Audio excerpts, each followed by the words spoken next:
Olá, eu sou Flávia Carvalho e nesse vídeo a gente vai começar a conversar sobre o Mestinon. O Mestinon é o remédio de uso mais constante e frequente na vida do miastênico, né? Algumas pessoas encaram o Mestinon como um grande companheiro, um grande amigo, porque ficam nervosos, inclusive, quando estão sem ele. Porque de fato o Mestinon ajuda muito para quem responde bem a ele.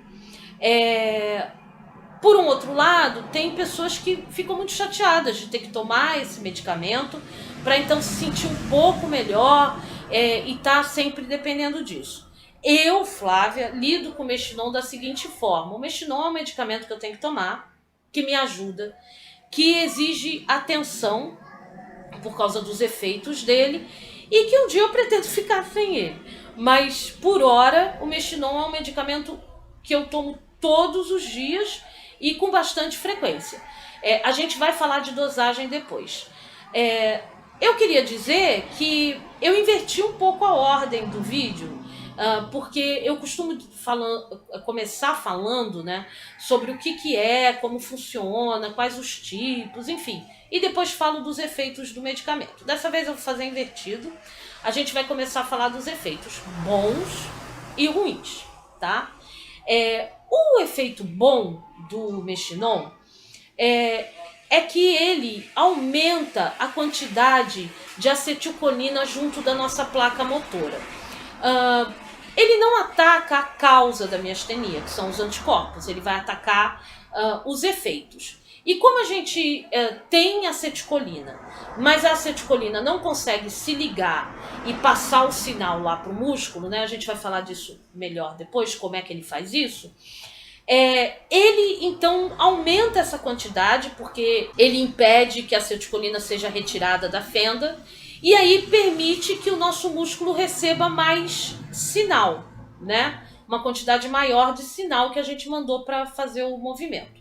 E isso é ótimo, ajuda muito. Eu, por exemplo, quando tive visão dupla e pálpebra caída, eu tomei o Mestinon, em 2 dias isso tinha sumido. A doença progrediu, eu tenho outros sintomas, mas nesse ponto o Mestinon foi muito pá. Mas quais são os efeitos da gente ter tanta acetilcolina aqui na fenda sináptica, o aumento da acetilcolina? Bom, aí começa, né? Uma das coisas é que você pode ter diarreia. A diarreia, ela, para mim, pelo menos, foi mais frequente quando eu comecei com o Mestinon e hoje em dia se a dose está um pouco maior, mas o meu intestino já conseguiu encontrar um certo equilíbrio, mas não voltou mais a ser como era. A outra coisa, além da diarreia, é a questão do afogamento, que eu chamo de afogamento. A gente aumenta a salivação, né? E essa salivação dá aquela sensação quando você toma um caixote na praia e que você sai assim da água, né? Meio nada aconteceu e tal, mas fica aquela sensação de afogamento, mas você não tá mais na água, mas dá aquela coisa assim como a água tivesse entrado no lugar errado, sei lá. Às vezes eu fico com isso assim durante o dia. É uma coisa estranha. E é excesso de muco que o Mestinon aumenta no corpo e de salivação. Outra coisa que o Mestinon causa são cãibras musculares.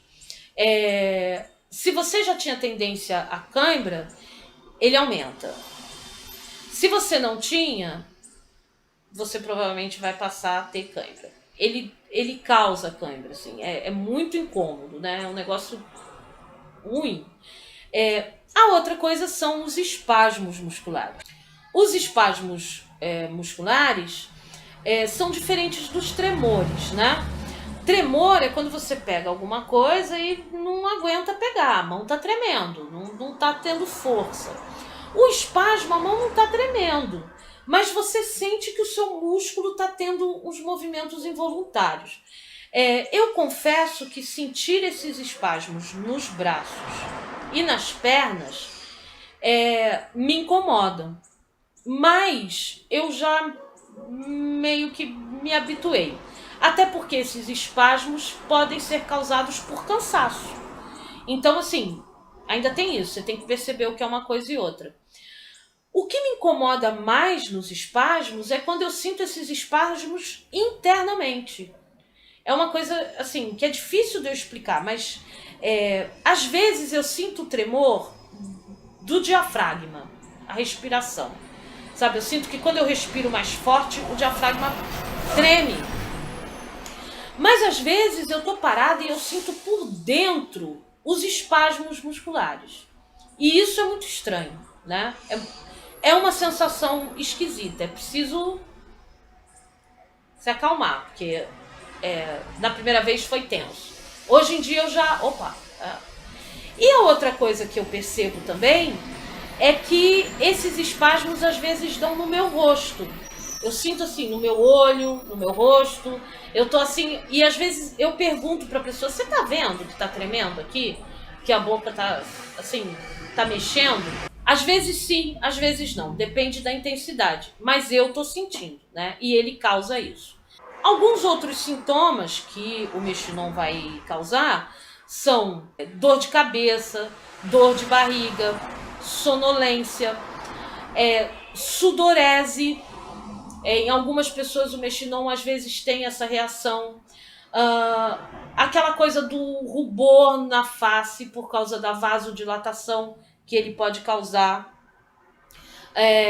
Além disso, eu descobri há pouco tempo que ele pode causar espasmos de acomodação, que são os espasmos que dão num músculo, determinado músculo do nosso olho, quando você muda a visão de perto, né, a posição, o foco de perto da sua visão para médio e longe e dá um borrão, assim. E eu tava achando, eu falei assim, nossa, eu tô ficando cega, não é possível. E na verdade é um dos sintomas colaterais do mexilhão. Uma outra coisa também que eu nunca tive, mas eu conheci 2 pessoas que têm quando tomam o mexilhão, é o que eles chamam de miose, que é a pupila bem dilatada, assim. Ele altera a questão da pupila, do olho, né? Vocês veem que ele não é brincadeira, não. É um remédio, né, que a gente toma. Ele nos faz bem. E essa questão de alguns dos efeitos colaterais serem parecidos com sintomas da miastenia, porque imagina o seguinte, muito mexilhão pode te causar sonolência. E aí a miastenia também te causa sonolência, cansaço, dificuldade de respirar, fraqueza muscular, dor de cabeça. Então, assim, coisas que vão e que você pode confundir com o outro, porque o excesso de mexilhão pode causar o que a medicina chama de crise colinérgica. E a gente vai falar dessa crise e dos sintomas dessa crise no próximo vídeo e sobre a importância da questão da dosagem, né? Do uso do remédio mesmo. Obrigada por você ter assistido. Um grande abraço, fica bem, se cuida e até o próximo.